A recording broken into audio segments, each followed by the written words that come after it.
Champions can come from all over, and usually on this channel we talk about major sports like baseball, football, basketball, hockey, soccer, volleyball. But today we'll introduce you to the Minnesota State Fair state champions in the Safe Tractor Driving Competition from Tri-City United High School. It's to help students understand and how to show their skills in safely operating farm equipment. They have to qualify at a chapter or a county event. So we held an event at the Lee Sueur County Fair, and we can take a team of 3 members so they can compete as a team, and then they also compete individually. The one wagon is like a hay rack, a 4-wheel wagon, and you gotta pull up and back into a spot right next to you. It sounds easier than it actually is. It's a 4-wheel, front-wheel steer wagon. And the second one is just a 2-wheel like trailer type wagon. You gotta kind of back through, pull around tight, and then you got to pull around again and then back into a spot like you're going to back into a shed. That simulate going through structures like a barn door or an alleyway in a livestock holding facility.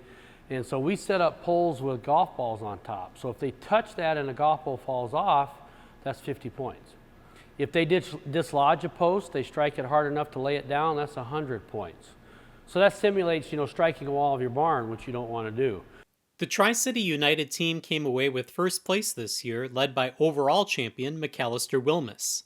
Going into it, I was the last out of our team to go, so I was a little bit nervous and watching them go, it's like, how good am I going to do and all, and went in there and just tried it out, and turns out I did pretty good. We're all pretty good at moving trailers and stuff, so it was kind of exciting that we got first place.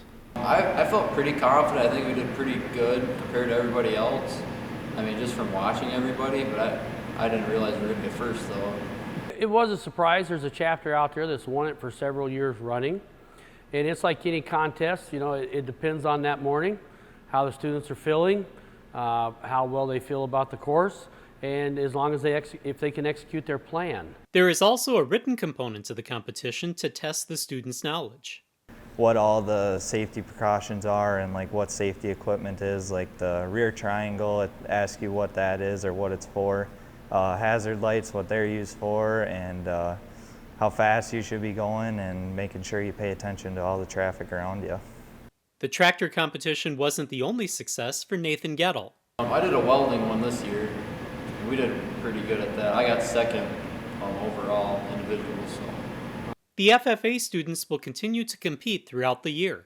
We have those events in general livestock judging, horse judging, floral design, ag mechanics, where they're tested on their welding and their mechanical skills, vet science, which is basically learning about animals that are, we call it small animal or companion animals, so dogs, cats, things that people would keep as pets. So they have all of these different career development events that they can participate in. At Tri-City United High School, Justin Barrientos, NSPN.TV.